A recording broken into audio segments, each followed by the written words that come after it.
A-W. Words being served, no concern and no trouble to get that dough. Money on my mind, if it's money all the time, we be pumping on the grind. If it's LJ from Houston, pulling up stats, you'll be pulling in stacks, hitting rookies from the back with no Vaseline. I need green and upkeep quantities for a fiend, save the dreams for a king. This is H-Town, home of the lean. Astros is the team and we rock it. We rock Texans for life, you can't stop it. Together like brothers and vets, injects cash in your pockets.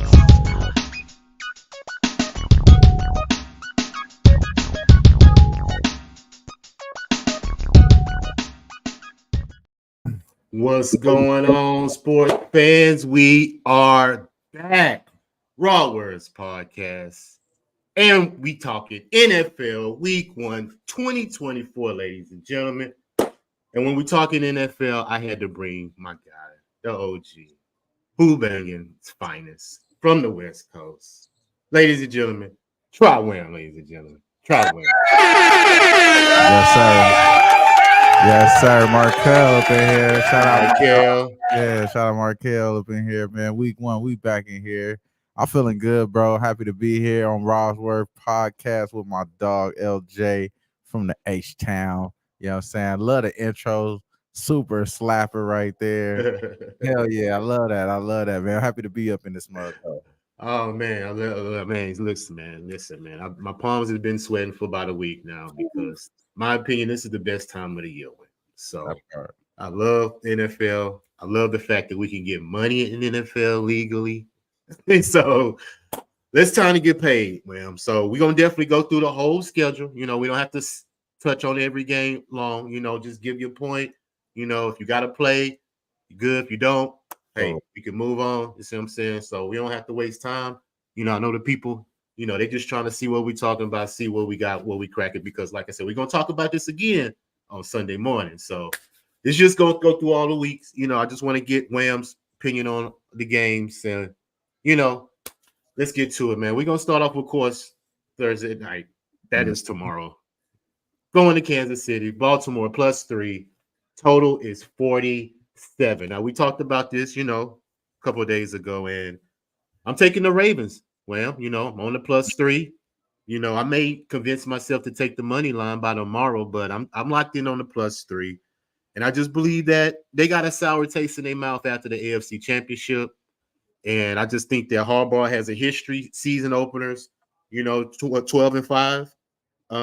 Season openers, and they're 12-5 against the spread on the road. So I just believe the Ravens will consistently try to run the ball, wear down Kansas City's defense, you know, try to make Mahomes play from behind, supposed to getting up on them. Because I think if Mahomes get the lead, it'll probably be hard to catch up because he could probably keep you away, you know, like the rope-a-dope effect, keep you at bay, you know. But if the Ravens jump on them quick, they have a great chance to win the game.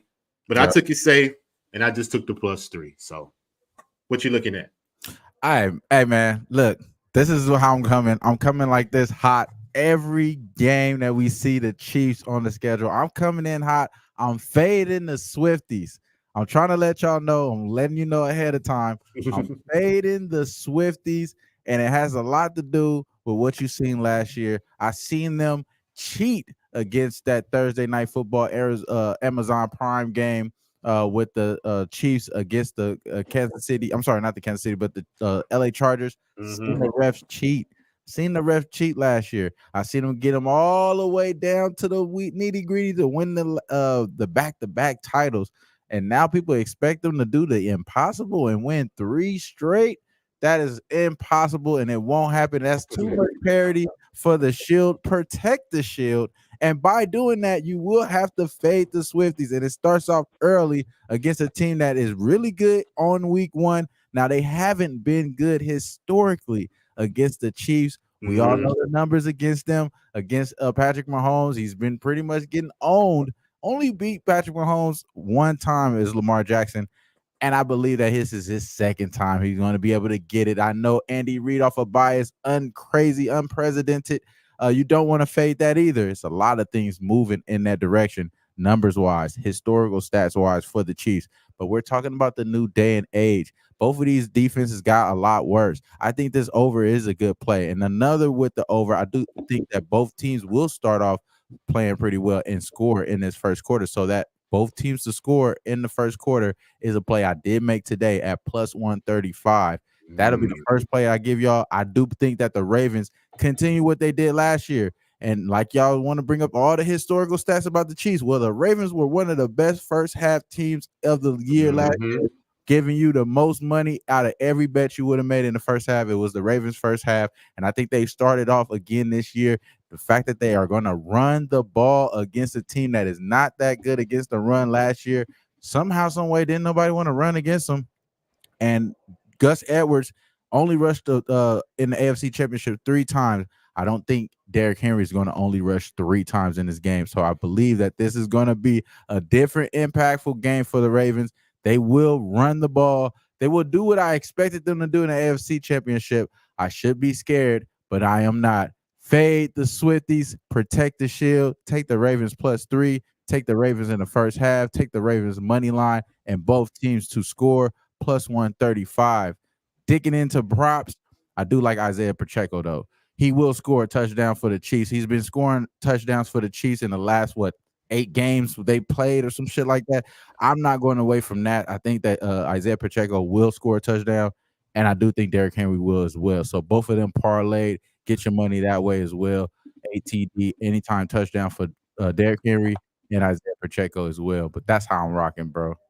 Hey, man, I'm right there with you, and I'm not mad at none of those props that you just said, and I'm definitely on Derrick Henry's anytime touchdown because historically he's done well versus the Kansas City Chiefs. So, yeah, no argument there, my friend. And I like your first half look as well because Baltimore did average 14 points in the first half. The Chiefs averaged 13, but in the second half, Chiefs only averaged 8 points last year in the second half. Baltimore averaged 13. So, man,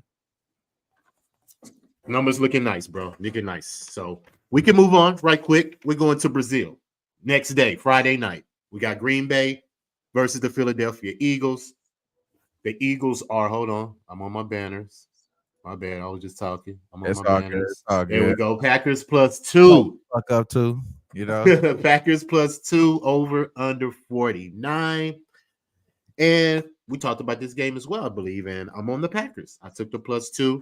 I believe that Jordan Love is the real deal. I believe that he can move that offense, with no trouble.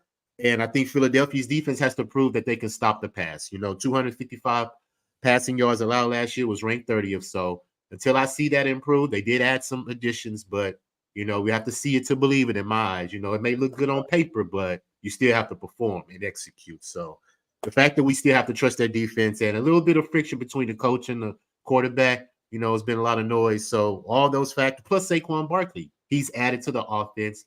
It's going to take time for him to gel with those people. I don't think you can just plug him in there and, all of a sudden they get to clicking like that. So I just think the Eagles are going to have a little bit of time to click and get some cohesive going, while the Packers, they're young. They played all last year, so they got some familiarity with each other. So for all those reasons, I'm on the Packers +2. So what is your thoughts, my friend? Yeah, you know what? This one is a tricky game because they're kind of getting you're getting the Eagles at what I would think is a kind of a cheap spot. Obviously, this is a road game for both teams. It's in Brazil, like you said. You're not necessarily getting either one having an advantage. And it may even be more Packers fans out there just because of the color scheme for Brazil. I'm just going right. Based off of the color scheme, it may just look like a Packers spot. But yeah, man, I do agree with everything you said about Jordan Love. Jordan Love is one of my favorite young quarterbacks for sure. Do I think that he has the better talent? No, but I do think he has the better wide receiver core as far as the 1-2-3 combination rather than just a 1-2 punch that the Philadelphia Eagles is going to bring. I don't necessarily going to add Dallas Goddard to this shit at all. So I don't think he's going to be that much of an impact compared to what those 3, Dobbs and Christian Watson and then Jaden Reed. I think those 3 are going to be really, really profound and prolific for this Packers spot. For this one particularly. This is another game that I am looking for both teams to score in the first quarter. I think that both teams will be playing a little bit lax on the offensive side of the ball. And the defense is, even though I do think that the Eagles defense is a little bit better, I think the Packers defense is just as good. So This one I haven't bet yet. So I'm very, I haven't bet anything in this game actually. And the only reason why is just because I want to take this shit slow, take it game by game. And that being said, I am leaning towards the Eagles full game. I think the Eagles are going to figure this out. I think they're going to figure this out. But more importantly, I do like these teams to score. So I think maybe a first half over, both teams to score in the first quarter. That may be my direction as far as like what I will heavily add on the unit size rather than just taking the side. I think the side is more sort of like a lean or a hunch for the Eagles here. I don't want to necessarily take that off this rip here. But as far as like, my whole emphasis in fading the Kansas City is about what people are thinking, not necessarily where people are ranking them at. And I think in this situation, you kind of ranking these guys around the same. And the numbers kind of showing that. And I'm not really, too like I don't have a big enough edge to take either side. So I'd rather take the over here. I think both teams are going to score in the first quarter, and the first half over is probably the way I'm going to bet. Hey man, not mad at you at that at all, because I believe there will be some scoring in this game, and it could be early because the Packers were a nice scoring team in the first quarter last year. I believe I bet them a couple of times to score in the first quarter, and I made some good money off of that. Jordan Love is good for 2 touchdowns a game, so that's definitely going to be one of my props for sure. It just depends on if they win the game, if I'm going to parlay it with that. But I'm definitely, if you giving me over 1.5 touchdowns for Jordan Love, that's going to be an automatic bet for me pretty much every week. So definitely, I'm right there with you. All right, man. Interesting game right here, Wham. Got the Arizona Cardinals, plus 6.5. Going East Coast to Buffalo. Total is over under 48. Now, I'm going to let you go here first because I want to get your thoughts, because I don't think we've talked about this game since we've been, discussing NFL coming back. So let me get your thoughts first on this Arizona and Buffalo matchup. All right. So, in my opinion, there's only a few teams that you can kind of like key in on every year that is kind of grossly undervalued. And there's some teams that you get that are grossly underrated. You know what I mean? Like some of these teams will collide early on, some of these teams won't. In this particular situation, they are colliding. You got one team that's overrated and one team that's underrated. They're coming right in, right at each other. Now, you are going to say this is not at that level. I'm going to really hype it up a little bit because the Bills aren't really overhyped. Yeah. I think that they are kind of being put in a situation because of Stephon Diggs' departure. They're actually trying to make it seem like, this Bills team is centered around one particular wide receiver, which is it never was. It never was. They just had a standout wide receiver.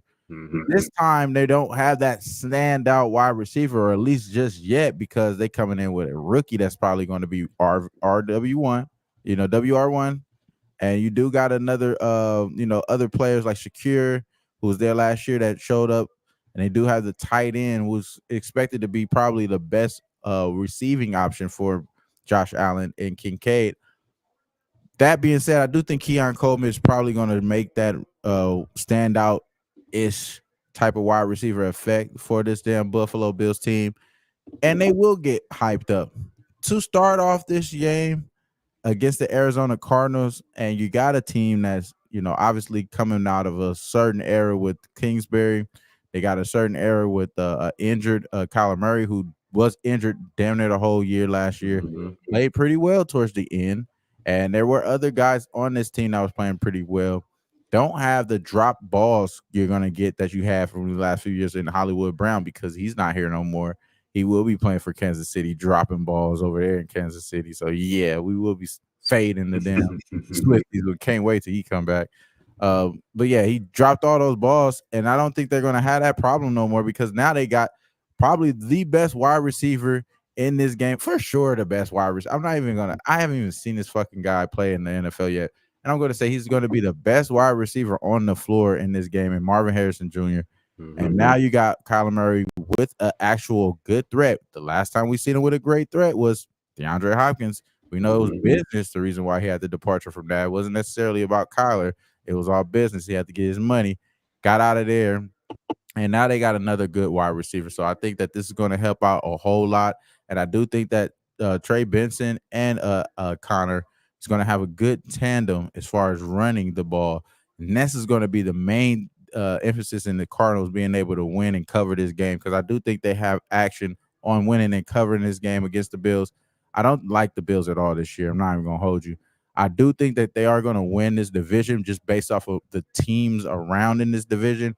As much as people want to hype up the Jets, I want to see it to believe it. Yes, the Jets can win Monday night and still get hyped up and still lose to the Bills. I think that can happen. You know what I'm saying? So all these things can be true. The Cardinals could beat the Bills, and the Bills can still beat the Jets, even though they beat the 49ers. All that shit could be still true. So I'm going to go into the saying that my gut was telling me to start this year to draft Kyler Murray in all my draft leagues and stack him with Marvin Harrison. And I pretty much did that. Now that all the fantasy drafts are going, I could tell y'all my strategy. And I believe it's going to capitalize the first fucking game. And yeah, I'm going to take Kyler Murray plus 6.5. I'm waiting for it to be 7. I think we're going to be able to get a 7 towards the kickoff here. So I'm waiting for to lock this in as official. We will be on the script, like my dog said, on Sunday morning, breaking this down, making it official. But to give you a heads up where I'm going to be playing, I'm going to be betting the Cardinals in this game. I do think that they are going to be undervalued to start off. The market may be able to catch up to them, similar to other teams that I think that are going to be undervalued. So I'm taking advantage of them, taking them on the spread rather than taking them future-wise. I'm taking them on the spread here. So the Cardinals plus 7.5. I'm trying 7.5 if I could get that, but I'm trying to get 7 for the 6 for this Cardinals here. So that's why I'm looking. Hey man, I'm not mad at that because I believe. Hello. Okay. Yeah, you good, bro. I got you. Okay. Yeah, I'm right there with you. And this is the reason why. I'm not betting the 6.5 because I still believe the Bills win the game, but I'm not taking the Bills on the spread, So I'm right there with you. And this is the reason why.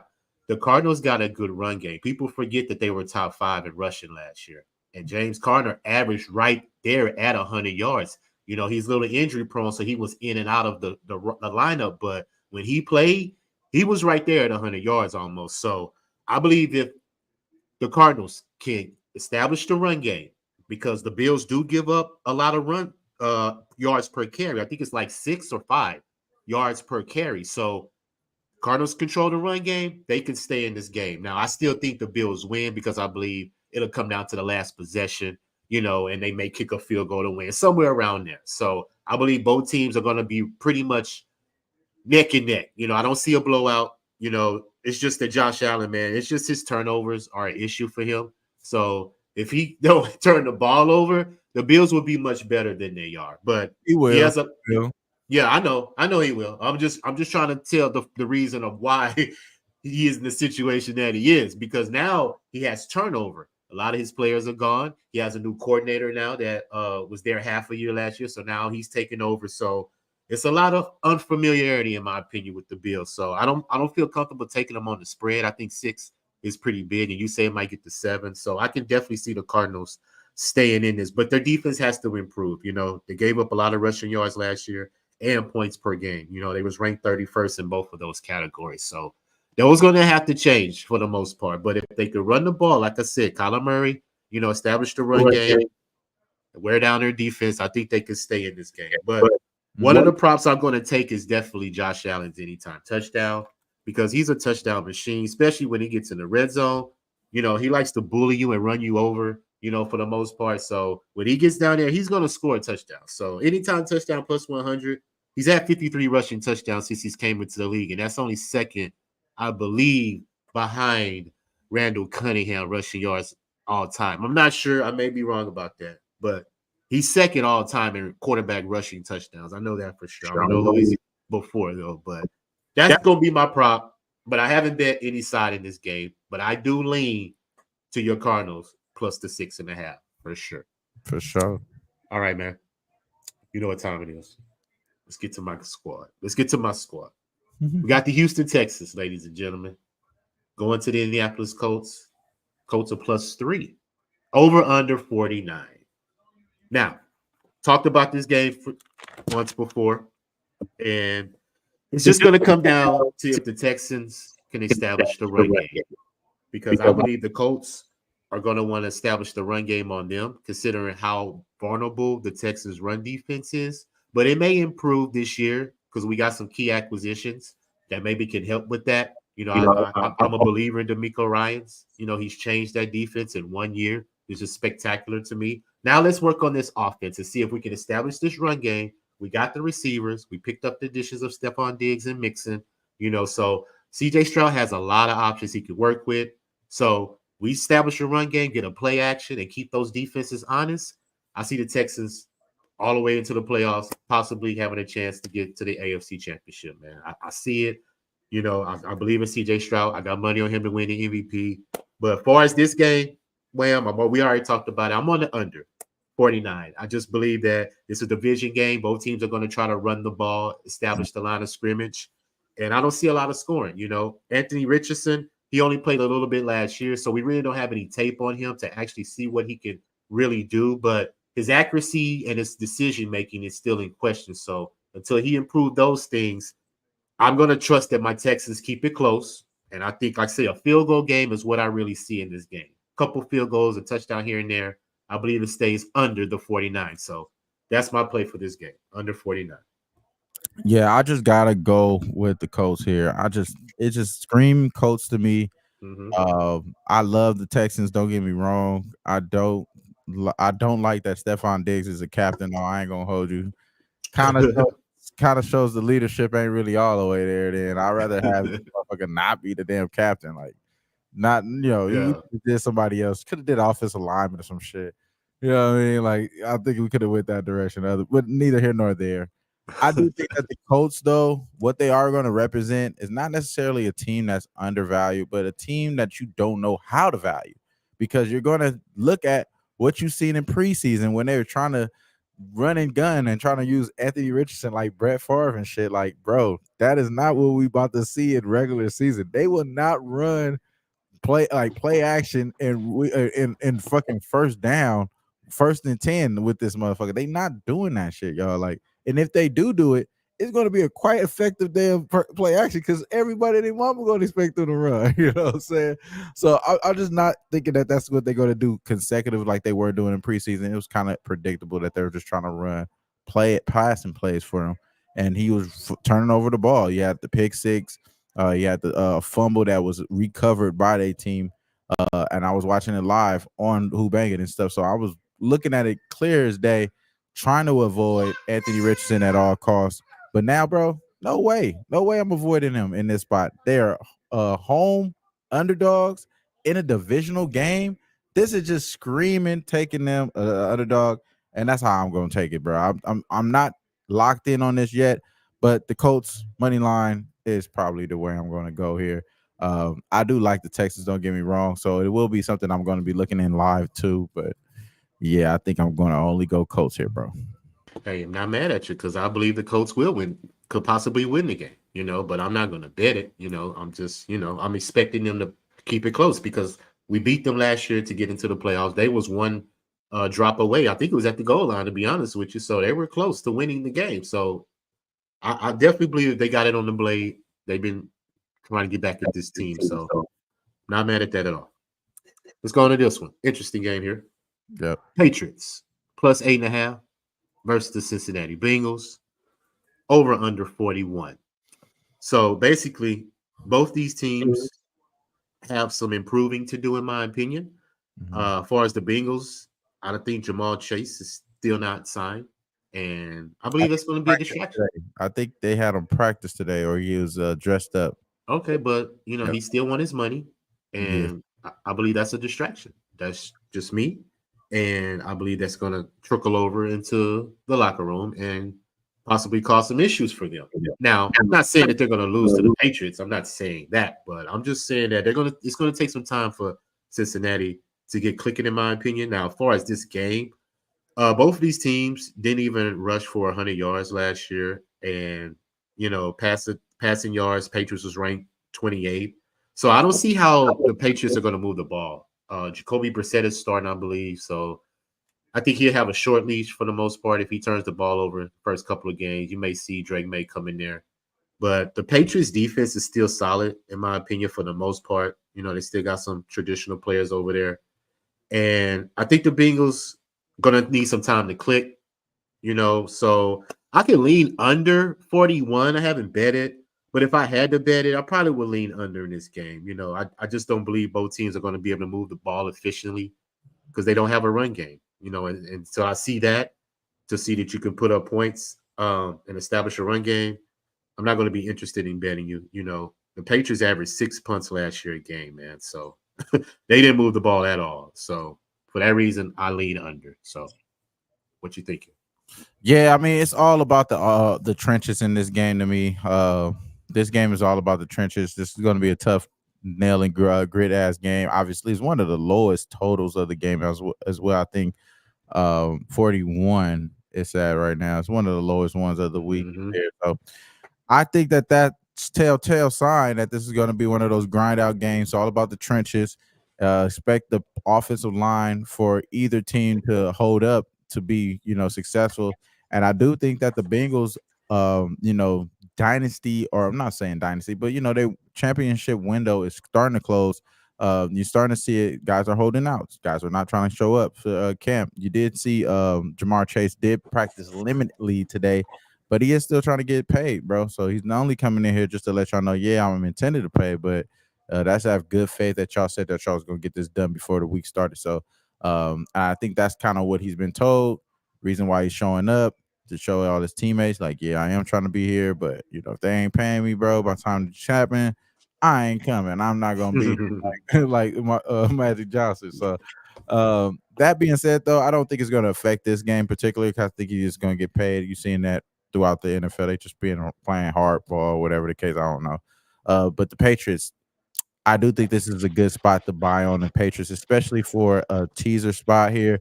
I don't think the Bengals are like that. I don't think even if they are clicking at all cylinders, we all know what this team is consisting of. It's one injury away from being all the way out of the face of this earth or being back to where they were when you knew of the Bengals. The fact of the matter is, like you said, Chase Brown being a starting running back, I don't like that at all. I don't know shit about him though, so that could be my problem.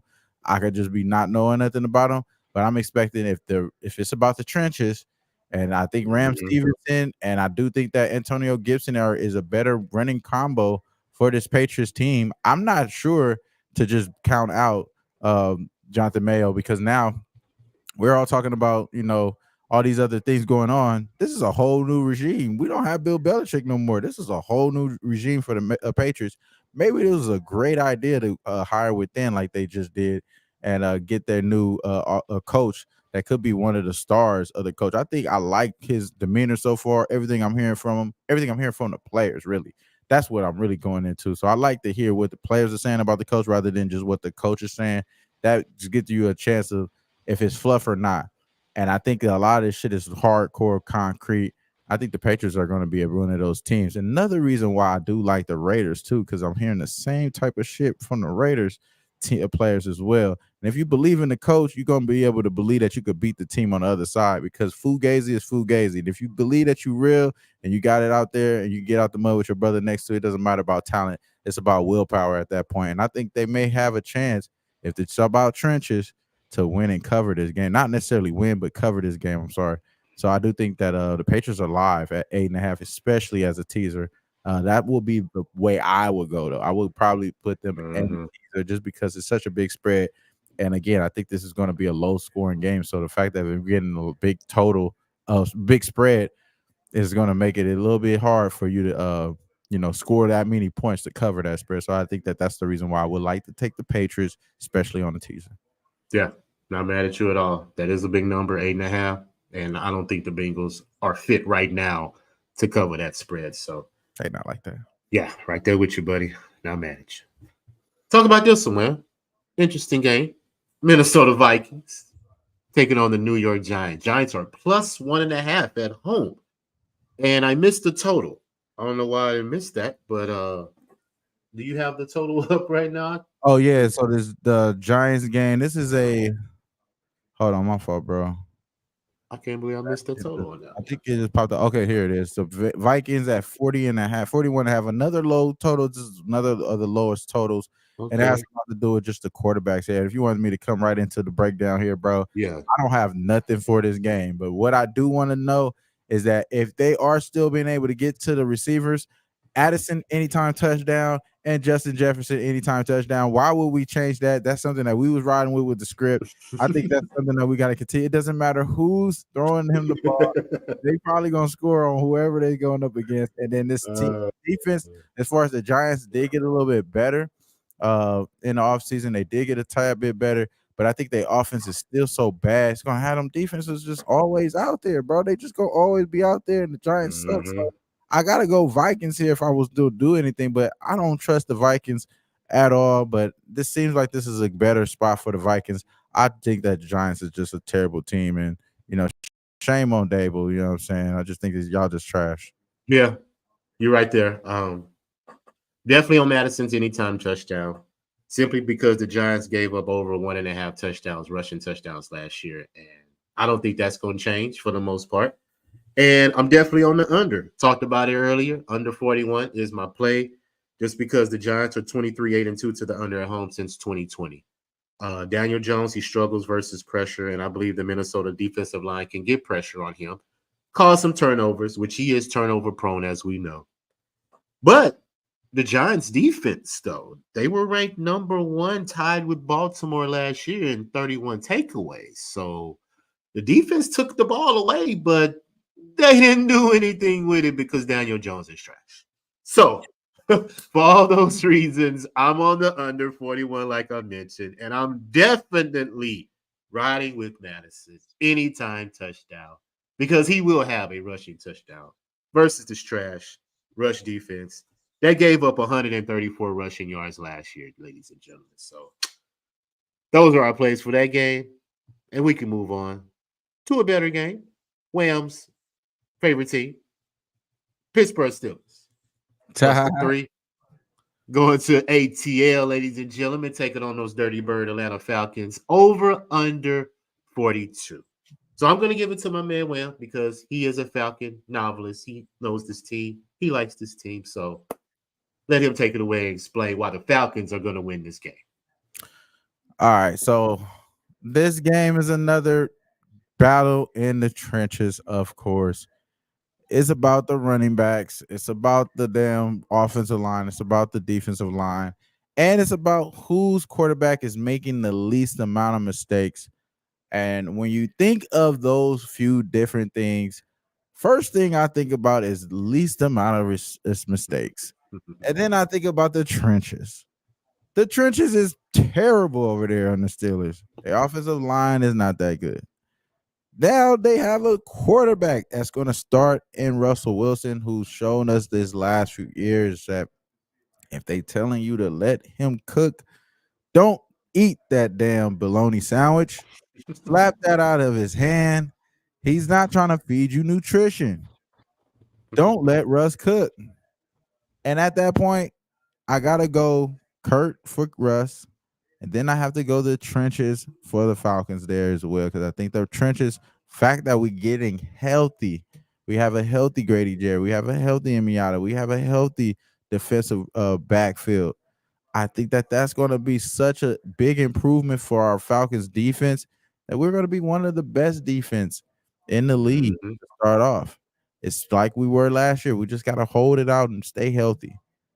The Steelers can't keep up offensively. One thing I do hate, though, about the Falcons, and one thing I do really hate about the Falcons is that we expect Kyle Pitts to be there. Now he's fucking injured. He got a questionable tag today, fucking with his damn hamstring. Oh, how the hell? Where did this come from? Where did this come from? So now, obviously, as a Falcon fan and someone that's really trying to lock in, I do believe that he will play. Trust that. No, I'm feeling kind of suspect on it, but this game is real tricky in my opinion. I believe that the Falcons is going to win this game, but I think this is one of those games that no need to take a pregame. No need to take them pregame at all. This is a live spot for sure. And I think even if the Steelers come out early, I think the Falcons are going to rally back and win the game. So Uh, I think they are gonna win. It's just I don't think I'll have to take them pregame. Yeah, buddy. Um, I'm right there with you. I haven't bet anything this game. I'm probably not going to bet the game. May find a prop, when the day comes Sunday. But it just to me, like you say, the trenches. Who's going to establish the run game? Who's going to control the line of scrimmage? And I believe the Falcons have the better advantage because I believe they have the play action effect. Kirk Cousins is a great, he led the league in passing yards last year before he got hurt in Minnesota. So I can see him putting up, a lot of yards versus this, with this team that he has weapons with Drake London, Bijan Robinson, and, Kyle Pitts, like you mentioned, he's dealing with an injury, but I believe he'll play as well. They're at home and they're catching a Steelers team that's changing quarterbacks. And you can't go with, Russell Wilson or Justin Fields. They're pretty much the same thing to me. Mentioned before, they were probably two of the highest sack quarterbacks the past couple of years. And the Steelers only passed for 187 yards last year, was ranked 25th. I don't see that improving with Wilson or Fields, And I see the Falcons pulling it out. I see a close game just because 9 of the games last year with the Falcons were like one-score games, so they either won them or lost them by one score. And the Steelers traditionally 34-11 since 2020 in one-score games. So this could go down to one possession, field goal, win the game. Who knows? That's why they got that 3. So, Falcons win. They win by 3. You get to push with the Steelers. I could easily see that happening. So, haven't made a play, but I would lean the Falcons money line. Got it. For the most part. All right, buddy. Let's move to this one. Carolina Panthers plus the 4 versus the New Orleans Saints. Over under 41. Now, I believe you're high on the Carolina Panthers. We talked about them, and I'm not too high on them because I don't believe Bryce Young is going to do anything different that he did last year. He's switching coaches now. He has a new coach, so he's going to have to get acclimated with that. And, they're going against the Saints, who's traditionally been good versus the division. The defense is better, in my opinion. But Carolina's defense is no slouch either. Like, don't get me wrong. They don't give up a lot of yards. They just they gave up 24 and a half points per game. So it was a lot of big plays that they gave up, scoring touchdowns. But for the most part, they didn't give up a lot of yards. So their defense is maybe around top 4, top 5, for as yards. They just have to stop the teams from scoring. Takeaways was worse. They didn't take the ball away. They only had 11 takeaways. So they're not taking the ball away, getting extra possessions. So other than that, I'm going to take the under 41. It's a division game. I don't believe in Derek Carr. He's, mediocre quarterback to me. And I believe the Saints are going to take a down spin, in my opinion, in division. I'm looking at Tampa Bay or the Falcons to win this division. I think the Saints will probably fire their coach by season. I just think there's going to be a lot of, turmoil there. And I'm on the under. 18-7 to the under versus the division since 2020 is the New Orleans Saints. So for that reason, I lean under because I don't think Derek Carr could put up enough points, and I don't think Carolina could score at all. If they score on field goals, and that's pretty much it. So that's my play, under 41 total. Totally agree with the under here. To the point that I wanted to specify, I will take these team total under with the Saints. I believe that they will have more of a trouble scoring than the Panthers here. I think the Panthers are going to be live in this game. Of course, you said it. I do like the Panthers a little bit. Another team that I think that's being undervalued, but do I want to take them week 1 against a divisional game? No. Something about the divisional home cooking week 1, I don't want no problem with or fading with, and I'd rather be on that side. Similar reason why I like the Colts. So that would be the reason why I'm not betting against the Saints. But I do think that the team total under is probably the way I would rather go. Even though both teams can go under their team total. You know what I'm saying? I think both teams possibly go under their team total. So it's alluding to the under anyway. So but that being said, I'd rather go with the team total under there, but neither here nor there. I probably won't be having any action on this game, or nor would I be watching this game. I'm going to be pretty clear, locked in on the red zone. This don't got red zone looking at it at all. I don't think this comes to the red zone channel. Yeah, I agree 100%. We're just going to take the over under and just blindly bet it and move on. because I'm not going to lay any odds on this game as well. I'm right there with you. All right, buddy. Let's talk about this one. Tennessee Titans on the road +4 going to the Chicago Bears. Over under 45. Now, Bears, Chicago Bears, #1 draft pick Caleb Williams making his season debut, and he's at home. So I think that pones well for him. He can start at home, don't have to start up with the pressure on the road with the fans. So I believe this is a good comfortable situation for him. He's been in primetime games playing at USC. It's a well-established school, and I believe he's used to playing under the lights. And I don't see any trouble with him going against a Tennessee Titans that's also had a lot of turnover.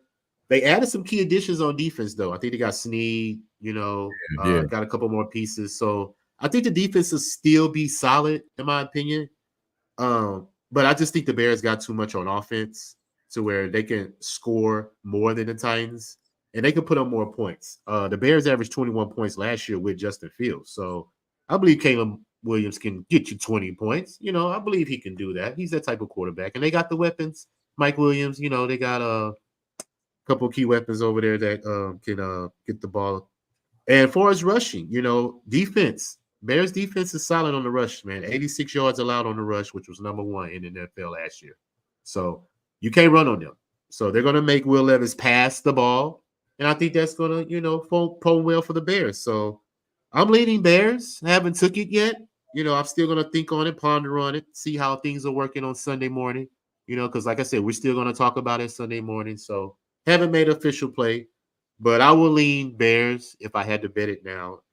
I just think that be able to get some turnovers with Levis. They had 28 takeaways last year, which was top 5. And, Levis, he played 9 games last year. And he only had 2 touchdowns in 2 of those 9 games. So under 1.5 touchdowns for Will Levis, possibly a prop for me I'm looking at as well, because I believe they're going to probably run the ball more, keep him out of harm's way, because the Bears defense is good. And I don't think they want to make mistakes, and just turn the ball over and give them extra possessions, because the game can get out of hand like that. So that's my play. I'll lean the Bears, but I haven't took it yet. Got it. Nah, I totally agree with you. Bears is probably the only way I would go in this game, and I did believe that the Bears. I think I did see Jonathan Ewing since 1970. There's been 27 quarterbacks drafted #1 in their first start. They are 4-21-1 straight up, 7-20 ATS. So that is probably the reason why I don't want to bet this game. That is a nasty ass stat, dog. That's a nasty ass stat. And I don't want to jump on this just because of that. But at the same time, this seems like he's that anomaly, though. You know what I mean? Like, I don't even like to go, like I was saying earlier about even the Thursday night game, like historical stats. You're going to not want to bet the Ravens. You're going to stay away from that shit. It's similar to the Bears. You're going to stay away from certain things. You know what I mean? But it's the Titans. I do think the Titans are going to be a lot better offensively than what they've shown over the last few years. Even though they don't have Derrick Henry, I do like Tajay Spears. I do like their wide receiver core that they have now. They're a lot better than they had. It was only Hopkins, and now they got help around Hopkins in Calvin Ridley. So I just think that this is going to be a little bit better team than people expect.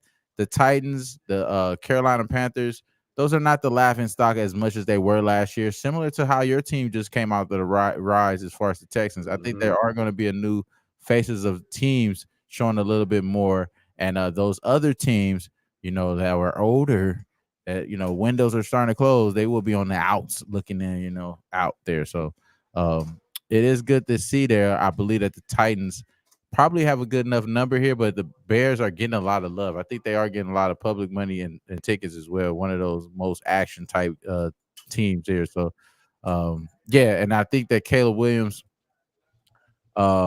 his the over for his passing prop over too kind of correlates to what you're saying. You expect him to have a better, season, have a little bit better season than what they did last year. You said they averaged 21 points last year.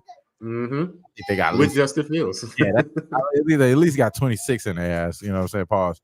But yeah, that's yeah. I think they at least got that. But yeah, there you go. Already, man. Got another comment in here. I think I see Newt Worker. Newt, what's going on, Newt Worker? I see you. We just chopping it up, talking this week 1 NFL, man. Giving our looks, trying to get some money. But let's move over to this game, man. And I believe it's gonna be a track meet right here. We got the Jacksonville Jaguars plus 3.5 going down to the Miami Dolphins over under 49.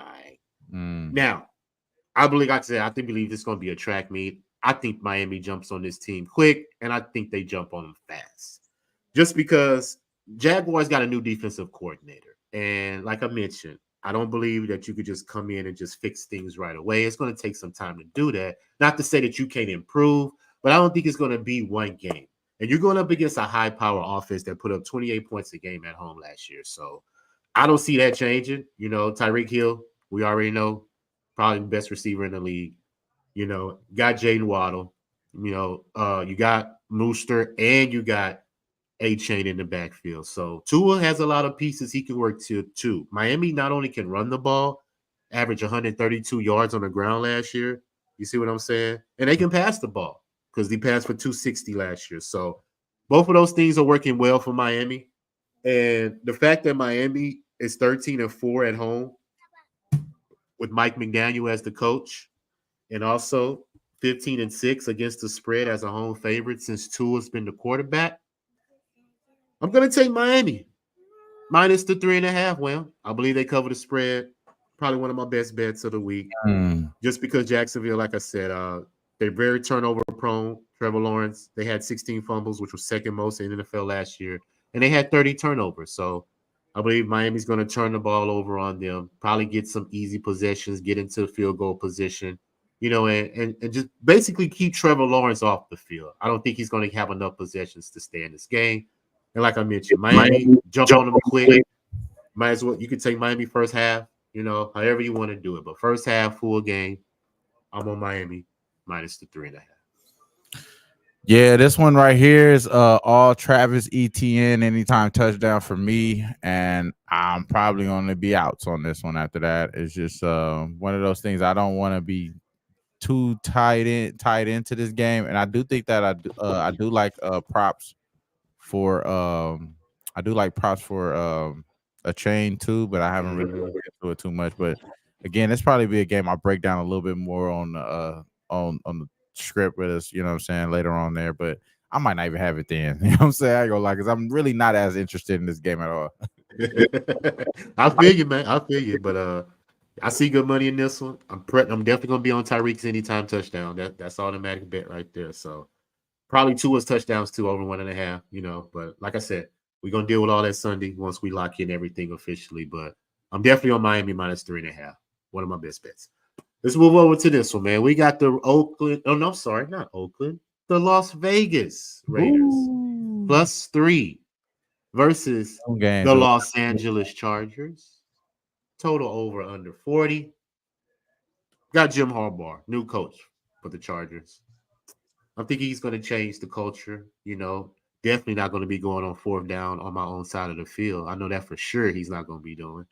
So I expect a lot of different things with this team. You got Justin Herbert. I believe he's a franchise quarterback. He's just dealing with little injuries right now, but I think he'll get healthy eventually. And I see the Chargers being better than what they was last year. They only won, 5 games last year? So I'm definitely expecting them to win more than 5 just on GP, just because I like Jim Harbaugh. You know what I'm saying? He comes in, he's a hard-nosed coach, and he's proven that he's successful in both, college and the pros. So as long as he got an established Justin quarterback that could move the ball, establish a run game. He drafted a couple offensive linemen, so I believe he's going to play smash mouth football, run the ball, traditional, and make a key passes here with Justin Herbert. As long as they don't turn the ball over. I see the Chargers, improving, than what they were last year for the most part. Raiders, not a fan of Gardner Minshew. He's a backup for a reason, in my opinion. Raiders can't run the ball. They passed for less than 200 yards last year. So I don't see anything happening any different. And I just believe the Chargers will win the game. I'm not going to bet it, but if I had to lean, it would be the Chargers. But I'm with you. Like you said last game, I'm really not interested in this game. I just understand the dynamic of the Chargers should be better, and I don't think the Raiders will put up enough points. So, but for that reason, I lean Chargers, but not interested. Yeah, give me the under in this game at all costs. This is being one of those tough divisional type games here. I like the Raiders though. I like the Raiders here. I think Gardner Minshew is a lot better than what they had last year. And yeah, man, Devontae will play a lot better. The running game will be interesting to see. And then Zamir White and all that. I think that's going to be interesting to see. And I think that the defense is going to be on par with the Chargers defense. Darvin James and all those boys are going to be a lot healthier. And you got a lot of to tie into the Chargers' health. If they got healthy players, they're going to have a pretty good defense. So I think that's going to help off, along with having a better coach. Like you said, they're not going to be doing some stupid stuff like they were doing last year. It will be a slow type game though, so I think that's going to dictate towards the under. And both teams seem like they have the coach that's not necessarily going to try to win the game by throwing the ball. I think there's going to be more of a run type game here, so it's going to be a little bit more controlled here. So I do think the under is going to be in play. And yeah, that's the only play I will be doing in this one. All righty, buddy. Let's move right along. We got the Denver Broncos +6 going out to Seattle Seahawks. Over under 42. Now, we know Denver, Sean Payton, got a new quarterback drafted. Bo Nix is his name. He's old too. I think how long was he in college? 26. He's like 26 years old. 26 years old. So he's seasoned for the most part. And he's a starter. Yeah, he's a starter. And Payton has a lot of confidence in him. He named him the starting quarterback, right after a couple of preseason games. He was like, hey, this is my quarterback. So, hey, he's confident in him. But I have to see it to believe it. It's easy playing against, people trying to make the team, draft picks in preseason. But when you're playing against the big boys, it's a little bit different. Right. And I just have to see him, improve in that. And for Seattle, I'm not a fan of Geno Smith. I don't see them doing too much as far as that. Running the ball, they're going to have to establish a run game because they didn't run for no more than 93 yards last year. Rush attempts was 22, which was second worst. So they didn't even have the rush attempts to even establish a run game last year. So they're going to have to improve on that. They were bottom in third down conversions as well, so they couldn't stay on the field. So I don't have anything in this game. Both these teams, defense, rushing yards allowed, were both ranked 31st. They gave up 130 yards a game, both teams. So I have no interest in this game. I'm probably not going to even watch this game, Right. So all will fail like, hey, if both teams are giving up 23, 24 points last year, take the over, in my opinion. But, hey, I don't have anything in this game. So. Yeah, I like Bo Nix a lot, bro. I will be locked in on this game, and I think that this is a shootout here. I think that this is not an under type game. I think this is a shootout. I think that Geno Smith has shown us time and time that he's willing to shoot out, bro. Like he'll get out there, he'll get it off with you. And Bo Nix, they have to have that type of game style here. It's all about Sean Payton, man. It's all about Sean Payton. He's really going to show how racist he is if Bo Nix shows out to be like, from Sean, like if he's out there looking like fucking Drew Brees, golly, man. I know Russell Wilson ain't that bad. God damn, like you know what I mean. But at the same time, I'm joking here. Of course, I just think that Bo Nix probably showed enough talent wise, arm wise, and as far as I like the way he what he did at the line of scrimmage. Understanding certain defenses and things of that nature. And I think that kind of holds to what you're saying as well. He's fucking old. So he should have this type of experience, you know what I mean? Being very older statement in life there. So yeah, I do like this team here for the Broncos. I think it's going to be a little sneakier play here, but mainly towards the over. This is a game that I'm going to be looking in at both teams to score in the first quarter. All right, buddy. I see an over too. Like I mentioned, defenses give up a lot of yards and points, so definitely can see an over in this game. All right, buddy. Let's get to the prime time 3:00 Fox game.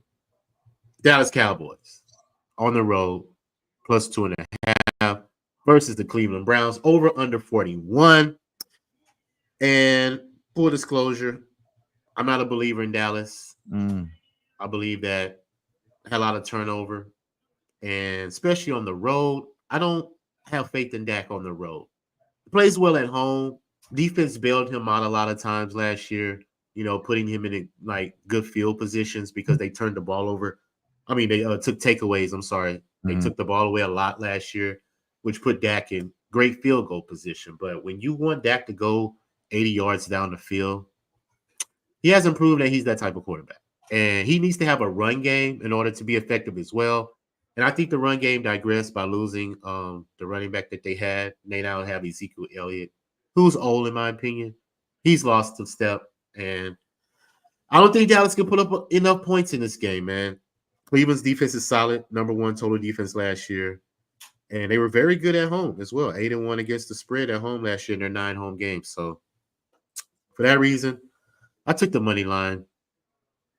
Cleveland, minus 140 is what I got. I just believe Dallas is going to have trouble moving the ball. And they've lost a lot of quality on their defensive line as well, a lot of depth.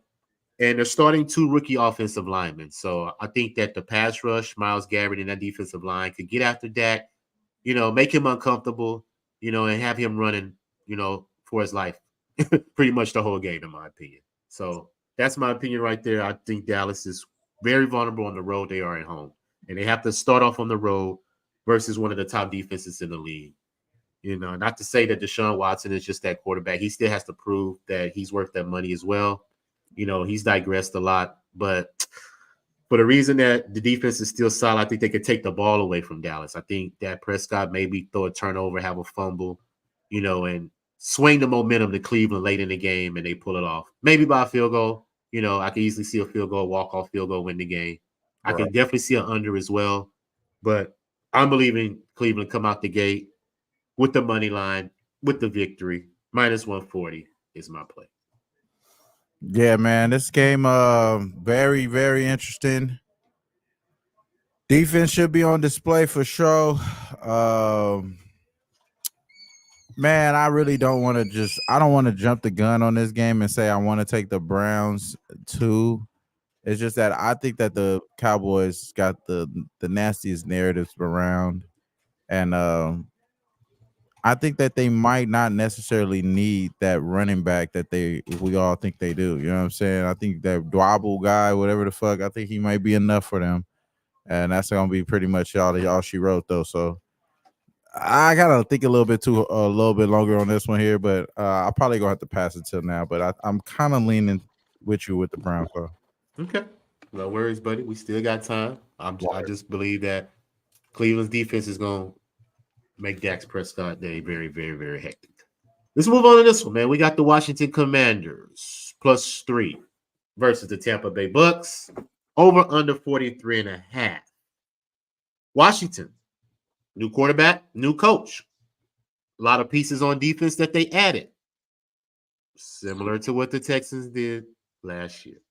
So I could easily see Washington improving this season. I already took the over 6.5 wins. I believe they get 7 wins because I'm a believer in Jane Daniels. I think he's very dynamic. He's a dual threat. He can pass and run when necessary. And he has some weapons that he can utilize. And I just think if the defense improved, which they gave up a lot of passing yards and rushing yards, that's why they hired Dan Quinn, because he's a defensive coach, and I believe he can fix that. But it's about the offense not turning the ball over and establishing a run game. And if Washington can do that, Tampa Bay, Baker Mayfield, he's a serviceable quarterback. They won a division last year, but they lost some key pieces on defense. And I think that's going to cause trouble for them because I think the defense is going to take a step back. And Baker got sacked 40 times last year, so offensive line is shaky as well. He can turn the ball over too. Right. So all those factors, man, I want to really take Washington. I haven't bet it yet. I'm like you. I'm going to, spend some more time on it, let it soak. We still got till Sunday to officially lock it in. But I just believe that Dan Quinn is going to come over here and change the culture of this team. And he has a quarterback that he can believe in. And he has a defense that he can improve. So for those reasons, I'm going to stay off right now. But I will have a play locked in when we go live on the script on Sunday. Yeah, this one right here, I like Jaden Daniels anytime touchdown. I think he did a Okay. little bit of that in the preseason. That was his first touchdown, and I think he does it again in this one.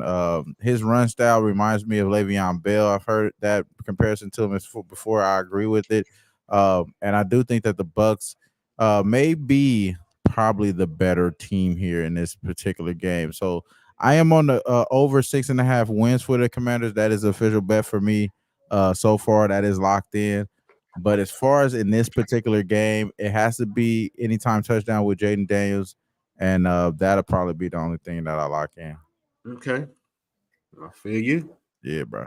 Let's move on to the Sunday night game, man. Very intriguing game. Another playoff rematch from last year. LA Rams plus 3.5 versus the Detroit Lions over under 51. Now, we already know about the Detroit Lions. They play very well at home. Jared Goff is very comfortable at home. They put up a lot of points. They give up a lot of points. But their defense added some key pieces. DJ Reader from the Bengals, I think, was a great addition to their defensive line. He's a great run stopper, which Detroit gave up a lot of yards last year. So I believe that is going to be a key addition. They got a couple secondary pieces as well at the safety position at corner. So I think Dan Campbell is going to establish the fact that they're not going to try to give up a lot of points this year. You know, they can still score. They got the weapons, but defense gave up a lot last year. So that's why those games tend to go over. And I believe he wants to fix that. As far as the Rams, Matt Stafford, he's dealing with a hamstring injury, so I don't know how well he will be effective in the game. Aaron Donald retired, on defense. So a lot of different pieces on defense as well. This is their first year that they playing without Aaron Donald. So I think that's going to be, an issue for the Rams starting off. But I think the Rams are alive, man. I think the Rams can stay close. I didn't take the bet yet, but if I was leaning, I probably would take the over just because I think both teams are going to be able to put up points. I believe it will go over 51. I believe both teams could get 3 touchdowns apiece. You know what I'm saying? So for that reason, I lean to the over 51. I haven't locked anything in yet, but officially on the script, I definitely will have a play for Sunday night. But I see a lot of points because Detroit still has to prove to me that they can stop teams from scoring on them. And Matthew Stafford's a well enough quarterback to get you 3 touchdowns with the weapons he has for us, Cooper Kupp and Pua Nakua, and Kyron Williams. That could be an anytime touchdown look as well. Kyron Williams for the Rams, definitely anytime touchdown look as well. So I believe both teams can put up points, and I lean over 51. I agree with you, Nuke Worker. I do think that this is going to be a tough game over for sure. But it got to be the Lions for me. I think the Lions are going to win this game. This is going to be one of those games that I'm going to have to pay attention to and not bet at all. I'm not going to bet this game at all. I'm just going to play back and watch it. Obviously, primetime Mondays is in effect here, but it hasn't been that good, and we will see how it is tomorrow. I don't think it's going to be good tomorrow either. So I'm gonna stay away from that, and I'm just gonna watch this game as a fan. Hey man, not mad at you that at all, All right, well, we ain't got to it, man. Last game, Monday night, and it's a good one. New York Jets plus the 4 versus the San Francisco 49ers over under 43.5. Now, we're talking about the Jets. Aaron Rodgers. I mean, he's the key to the team. Yeah. He's just going to have to prove that he can play with this team. And the defense is solid. Passing yards, number 168 yards. So you can't pass on this team. I don't think you could run on them as well. So it's up to Aaron Rodgers to move this offense. Don't turn the ball over. And establish the run game. You got Breece Hall. He can catch and run in the backfield. So I don't think Aaron Rodgers has any excuses this year. Now, Robert Saleh is playing his old team, 49ers. First game. Could be some jitters there. Who knows? But as far as the 49ers, I think they're going to take a step back. Not to say they're going to miss the playoffs, but I just think they're going to be a little bit different than what they was last year, just because their team deals with a lot of injuries, and they pretty much stay banged up throughout the year. And as far as this game, they just signed Ayuk. They just signed Trent Williams. These guys ain't been practicing. These guys ain't played no preseason game. How rusty are they going to be, in my opinion? They got to get acclimated to game speed. You know, you can't just walk in and just be clicking like that, in my opinion. Right. So, Brock Purdy, you know, shaky quarterback at best. And I think the defensive line of the Jets can get after Purdy, stop the run, and make him pass. And I believe if you make Purdy pass, you're not going to have a lot of good results. So, all that said, well, I am definitely on this under 43.5. I see a lot of field goal kicking in this game. And we're going to the primetime under. Because Monday Night Football last year, primetime unders was 15-6. So, under 44 is the play, minus 110. I've already bet it. I bet it when it came out. Because I believe both defenses are still top 5.